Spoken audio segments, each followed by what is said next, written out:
पश्चिम बंगाल के मुख्यमंत्री शुभेंदु अधिकारी के निजी सहायक चंद्रनाथ रथ की 6 मई 2026 की रात को नॉर्थ 24 परगना के मध्यम ग्राम में गोली मारकर हत्या कर दी गई। यह हमला चुनावी नतीजों के बाद हुई राजनीतिक हिंसा का हिस्सा माना जा रहा है।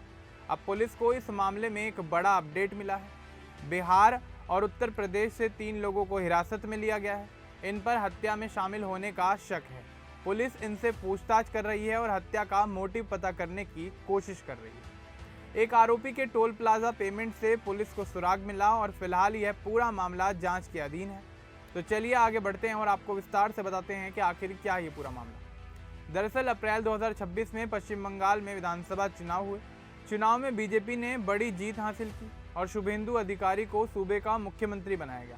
चुनावी नतीजे सामने आने के बाद राज्य में राजनीतिक तनाव काफ़ी ज़्यादा बढ़ गया।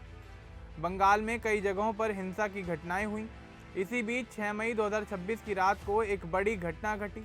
उस रात करीब 10:30 से 11 बजे के बीच शुभेंदु अधिकारी के पीए चंद्रनाथ रथ अपने घर की ओर नॉर्थ 24 परगना के मध्यम ग्राम में जा रहे थे। वे एक ब्लैक स्कॉर्पियो में सवार थे। उनके साथ ड्राइवर और एक सहयोगी भी मौजूद थे। उनके घर के पास ही एक कार ने उनकी गाड़ी को रोक लिया। फिर बाइक पर सवार हमलावरों ने अचानक उनकी कार पर गोलीबारी शुरू कर दी। यह गोलीबारी काफ़ी नज़दीक से की गई थी, जिसके चलते चंद्रनाथ रथ को छाती और पेट में गोली लगी। आनन फानन में उन्हें अस्पताल ले जाया गया, लेकिन वहां डॉक्टरों ने उन्हें मृत घोषित कर दिया। इन सब के बीच चंद्रनाथ रथ का ड्राइवर घायल हो गया और दूसरे व्यक्ति ने हमले का विवरण पुलिस को बताया। शुभेंदु के पीए की गाड़ी पर ताबड़तोड़ फायरिंग करने के बाद आरोपी मौके से फरार हो गए। चंद्रनाथ रथ भारतीय वायुसेना में लंबे समय तक सेवा कर चुके थे। बाद में वे शुभेंदु अधिकारी के सबसे भरोसेमंद सहायक बन गए थे। वे राजनीतिक कामों में शुभेंदु की मदद किया करते थे। उनकी हत्या के बाद पूरे इलाके में तनाव फैल गया। बीजेपी कार्यकर्ताओं ने इस मामले को लेकर विरोध प्रदर्शन किया। शुभेंदु अधिकारी ने इसे ठंडे दिमाग से की गई साजिश बताया और जल्द ही गिरफ्तारी की मांग की। पुलिस ने तुरंत मामले की जांच शुरू की। जांच के लिए एसआईटी का गठन किया गया। सीसीटीवी फुटेज खंगाले गए।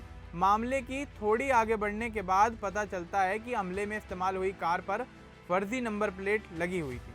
साथ ही बाइक भी चोरी की बताई गई। पुलिस को लगा कि हत्या के लिए पूरा प्लान पहले से ही तैयार किया गया था। हमलावर बाहर से आए प्रोफेशनल शूटर हो सकते हैं। मामले की गहन जांच के लिए पुलिस ने पड़ोसी राज्यों में भी अपनी टीमें भेजी।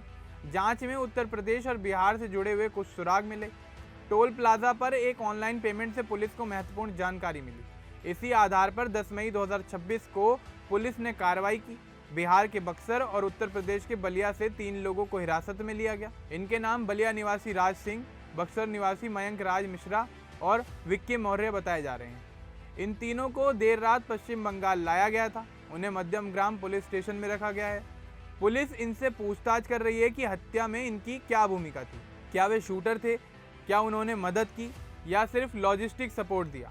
साथ ही पुलिस ये भी पता लगाने की कोशिश कर रही है कि हत्या का मोटिव राजनीतिक या कोई व्यक्तिगत दुश्मनी से जुड़ा हुआ तो नहीं था। पुलिस को शक है कि इस हत्या के मामले में कुछ स्थानीय लोग भी शामिल हो सकते हैं, जिन्होंने हमलावरों को चंद्रनाथ रथ के बारे में पूरी जानकारी दी, जगह बताई या ठहरने की व्यवस्था की।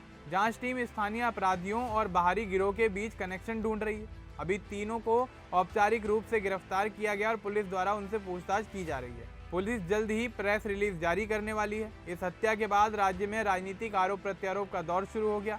बीजेपी ने इसे पूर्व नियोजित हमला बताया। इस मामले को लेकर विपक्षी पार्टियों ने अलग दावे किए।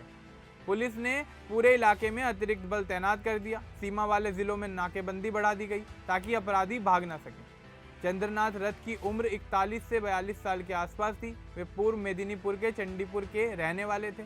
परिवार में उनकी मां ने बेटे की मौत पर दुख जताया और न्याय की मांग की। पूरे मामले ने राज्य की राजनीति को फिर से गर्म कर दिया। पुलिस की जांच अभी जारी है। एसआईटी अलग अलग पहलुओं पर काम कर रही है कि हमलावर कितने थे, कौन कौन शामिल था, हथियार कहां से आए। बाइक और कार के मालिकों से भी पूछताछ हुई। कुछ और लोगों को पूछताछ के लिए भी बुलाया गया। फिलहाल तीनों आरोपियों से मिली जानकारी के आधार पर पुलिस मामले में आगे बढ़ रही है।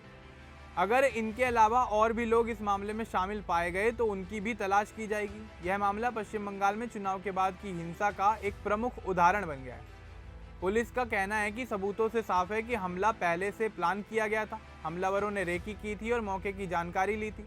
अब मुख्य फोकस इन तीनों हिरासत वाले लोगों से पूरी सच्चाई निकलवाने पर है।